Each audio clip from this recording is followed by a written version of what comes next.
Hi, welcome to Reigniting Small Business, the podcast from Spark Business Institute. I'm Laura Richards, and today I'm here with Patrick Lee to talk about organizational gravity. So, Patrick, why don't you start by explaining to us what is organizational gravity? Organizational gravity is the concept of what holds an organization together. It's the gravitational force holding it together and driving it somewhere. So organizational gravity is basically the idea that all the stakeholders, everyone involved, has an understanding of where we're going, how we plan on getting there, and how we're measuring it. And so organizational gravity in application is a series of questions related to every area of the business that helps everybody understand what are we looking at and allows everybody to sort of weigh in. When done right, organizational gravity makes sure that there's an understood vision and that everybody is moving towards that.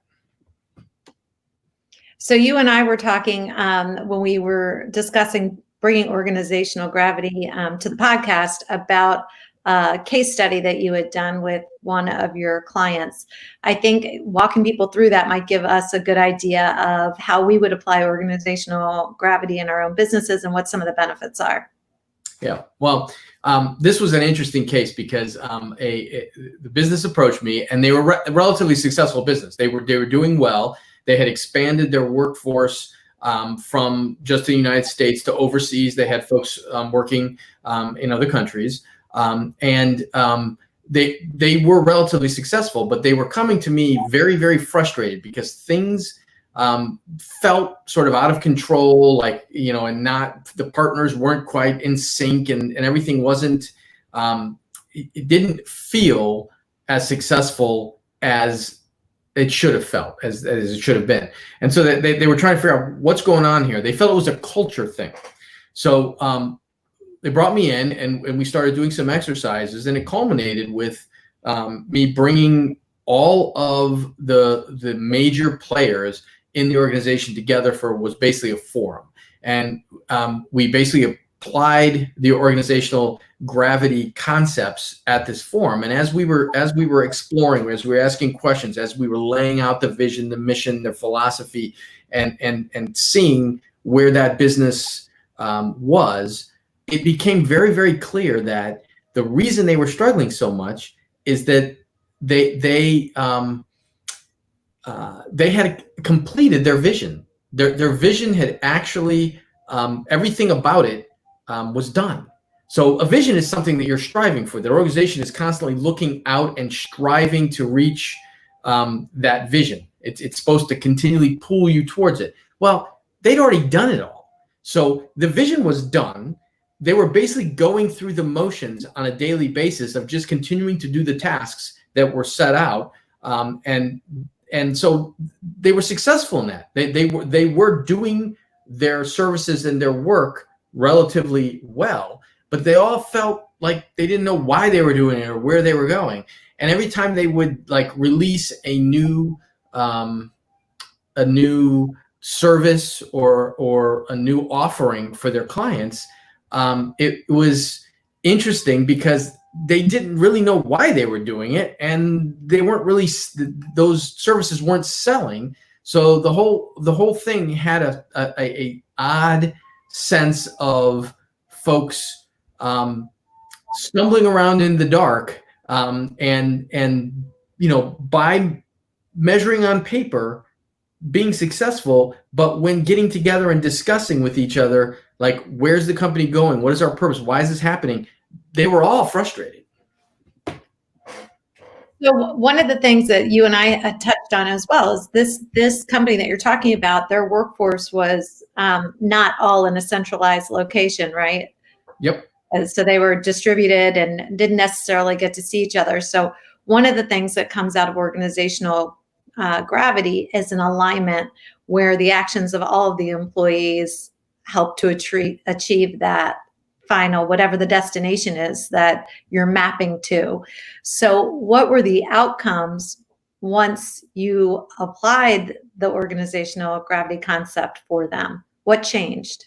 Well, when you're left without a unified purpose that everybody's striving for and understands that they're striving for, it ends up that folks end up on different agendas, right? They either end up on a personal agenda or they end up on a divisional agenda. Like this part of the company is going here for whatever reason, or I'm trying to go there. And so if you can imagine, if you have a relatively, reasonably large amount of folks in the workforce, right, or stakeholders involved, and you have enough areas of the company that are independent, there's multiple agendas now starting to happen, and you can't help but have friction in that instance. How do we know which of these agendas is the one we should be following? And when they run into each other head on and they're at an impasse, how do we know which one's on the right track and which one's not? Because we don't have that understanding. So it's really difficult when you have a remote. I mean, they had a remote workforce. They had remote managers. They were in different time zones. So communication. So you're not only confronted with the fact that you don't have that organizational gravity, but you also, the tools around communication and establishing that alignment are not helping in any way either. And one of the things that you had mentioned was that when you go through the process of this, it brings all stakeholders into the fold. So folks that maybe might not be keeping, the long end game or the vision, the grander vision in mind when they've got a very small piece of the puzzle, they're just one cog, are all of a sudden illuminated about why their job is important within the bigger context. And it's a great method of checks and balances also, because if you think about it, when you apply the questions to each area of the business, right? When you take those organizational gravity questions and you start looking at them over here, you have all of the stakeholders involved. So folks who usually aren't in that area or not commenting there they're able to weigh in, they're able to give ideas, they're able to explain how they thought or saw things, and it starts providing feedback into that area of the business. And this works in each area. It's not like we're picking on this area. Now this area is then discussing what's happening over here. And so you begin to align and influence. So different areas of the business influence other areas. And this is incredibly important, because one of the things I think we tend to not realize is we get siloed. Like if we're in the finance division or office of a company, we look at numbers all day and they become very meaningful in a specific way to us. And we're not aware of a whole lot of other things going on, like what the clients are saying, what the vendors are saying, how the workers feel, if the product is effective or not, how our marketing is. All that stuff's out there. We're just looking at these numbers and we become more and more ingrained in them. So this opens it up. So all the interconnections of the organization begin to be tied together, and everybody sort of has that understanding, has that influence. And that's why it's organizational gravity, right? We begin to rotate around that gravitational force, all of us understanding where we're going and how we interrelate. It's actually, when it works, it's a very powerful tool. And you can't just set it and forget it. I mean, this is something that you have to revisit. So how frequently do you look at it, and how do you know when it's time to reset your organizational gravity? Well, what was interesting about the client who had come to me is that on the surface, it doesn't feel necessarily like it had been that long of a time. I think they had been in business, I think it was about 7 years, and they had development in those 7 years. There had been some major pieces that occurred with the business. So you wouldn't think necessarily that organizational gravity would come into play in that period of time. At least that seems short to me. But the best way to sort of lay out an end goal for organizational development, for organizational gravity, is the vision, right? The vision is that statement of where we're going.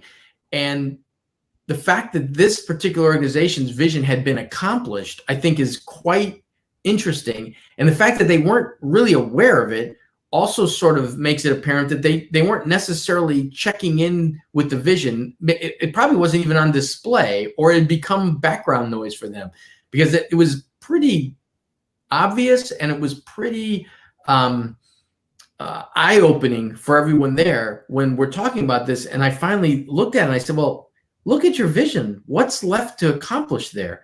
And everybody's eyes got kind of wide, and they sat back, and they were sort of stunned, and they're like, wow, we actually did it. Well, for me, that shows a lack of leadership aligning and making sure that folks know where we're going. I mean, the fact that you couldn't tell that your vision was accomplished is telling in itself. But to answer your question specifically, I think there probably should be some sort of organizational gravity serious check-in for the entire company, probably every 2 years or so. And, is there a way to do that incrementally? Do you have check-ins with different divisions and then have some feedback? You probably can do that, but this works way better, and there's a lot more transparency and clarity when the whole organization is looking at it together. So it's probably one of those large-scale enterprises that you probably want to do once a year, maybe once every other year. It's not operational. It's not the small stuff. It'll take you down there. What it does is it starts you up here, and then it says, okay, here's where we're heading. Here's how, here's our plan to get there. Here's how it all relates. Here's the details. And if you do it well, you hit all of that. But its intention is to align the organization as a whole towards a purpose, not how are we operating? Are we profitable? It's not that set of questions. It's a set of questions around purpose, vision, all of us as a culture knowing where we're going and agreeing to go there and being excited to adapt as we go and achieve that vision. And if people want a more detailed look at the questions, they can always go to Amazon and get the book, The Great Small Business Plateau and How to Blast Past It. There's a whole chapter in there about organizational gravity, which will walk folks through how to do this in your organization. But for the small business folks out there listening to this, Patrick, and wondering, this sounds pretty interesting, I'd like to do this for myself. Can you give us an idea, a quick overview of how a business would do this for themselves, or what types of resources might be available for them to get help with doing it for their business? Well, I think one of the things that most folks are familiar with is the SWOT analysis, right? Strengths, weaknesses, opportunity, and threats. And that's become sort of standardized in the business world. Now, there are some variations on that I find more useful because SWOT tends to drag us into very specific what pain points we have right now, what's right in front of our face. And it takes a little bit of effort to get out of the immediate or the shorter term, medium term, to go long term, to shift so we're seeing a broader scope when we're looking. I'm not sure folks do that with SWOT that well unless it's very well facilitated, but it is a start.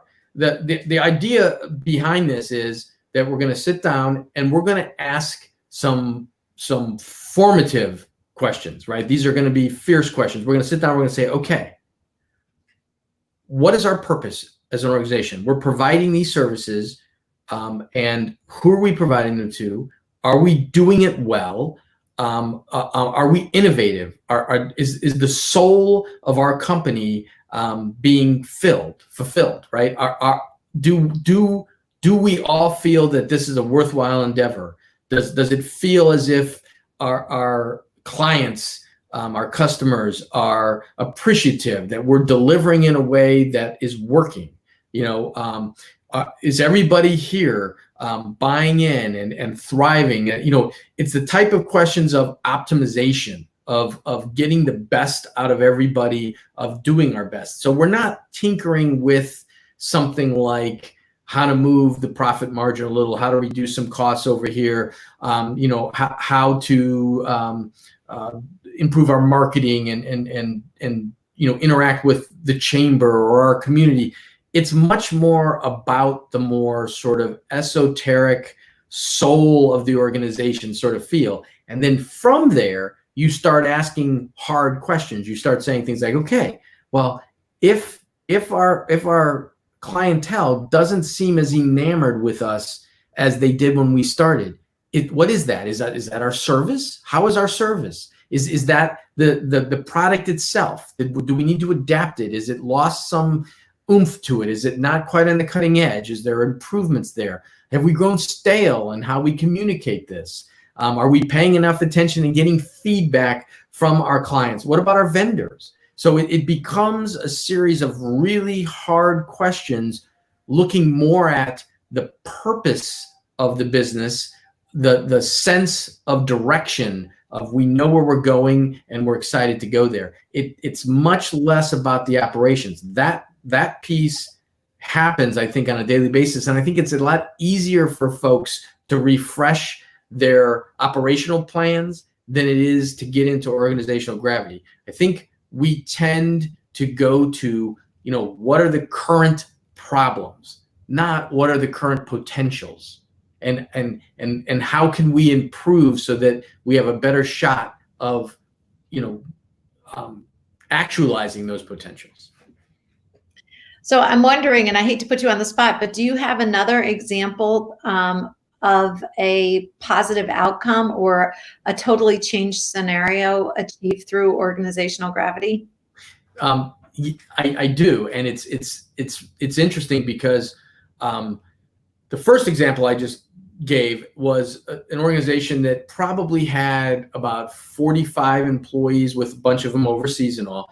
I had an organization that had multiple locations in the United States. They're regional, and they probably had closer to 70-ish employees. So they're a little bit bigger and a little bit closer. And what was interesting was that each of those locations operated with a completely different set of parameters and vision and what they were trying to accomplish. So the idea that there was a overall overarching organization that everybody was working to the good of was sort of lost. They were in constant competition between locations, and it was friction. They were in competition. They were fighting. There were organizations saying, "Why are you applying that cost to us? We didn't benefit from any of that, and that's not how we want to do business, and that's not the image that we want to put out there." So as they were trying to unify these locations, we had to go through the process of organizational gravity. And what was interesting was that it was very much done in a top-down manner. There was an attempt to involve the locations and all, but the leadership was more interested in what could that location do for us right now than how do we get everybody aligned. And so it was a very bumpy process, and there was some collateral damage. There were people who decided to leave the organization because this was not a purpose or a vision that they could get on board with, and it was a long haul of turnover as they tried to sort of bring this directionally in and establish organizational gravity. I'm not sure that in the end they were successful, but I think it was a great example of why it's important and how quickly it can sort of spin out of control if it's not there. I mean, they had their little satellites were flying off from the main body. So that whole concept of gravity, I think, is an interesting one because it shows how the organization needs to have a center point and how everything needs to be attached to that center point.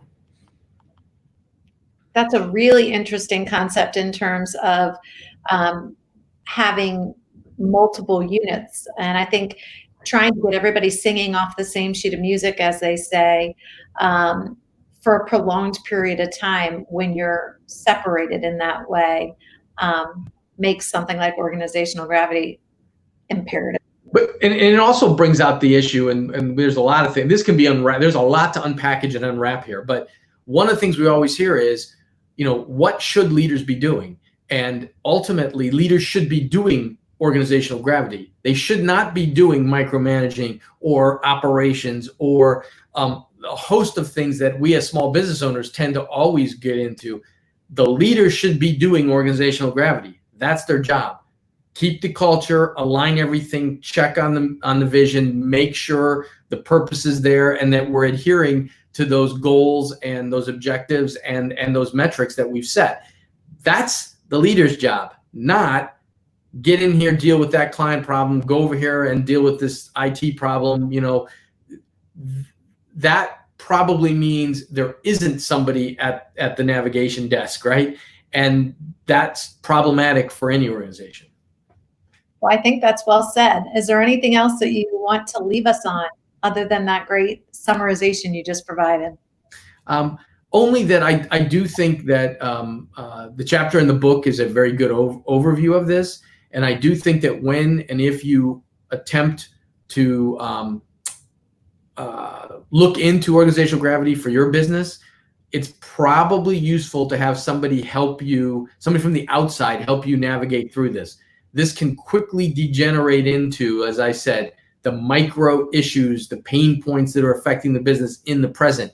And organizational gravity is a much larger, bigger concept than what are our clients complaining about right now. If you had to just let people know, what is the difference between organizational gravity and strategic planning? Well, strategic planning is one step from organizational gravity. Organizational gravity is the establishment of what the purpose is and the philosophy around how we're going to get that purpose.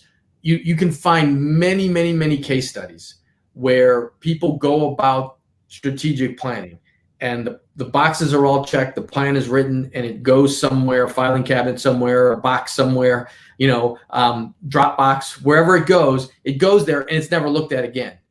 By definition, we missed the organizational gravity step, because if organizational gravity had been done well, the strategic plan that came out of that would be being used by that organization. So strategic planning is one level to implementing something around vision. How are we going to get to that vision? If we don't have a vision, if we don't have organizational gravity, a strategic plan is not something that you need. Thanks. That's pretty clear for me. I hope it's clear for all of our listeners out there. Thanks for tuning in today to SPI's Reigniting Small Business podcast. We'll be back on Thursday with another episode. And I hope you enjoyed the lesson on organizational gravity. If you want more information, again, you can find the book, The Great Small Business Plateau and How to Blast Past It by Patrick Lee on Amazon. And we'll look forward to seeing you soon. Bye, everybody. Bye-bye.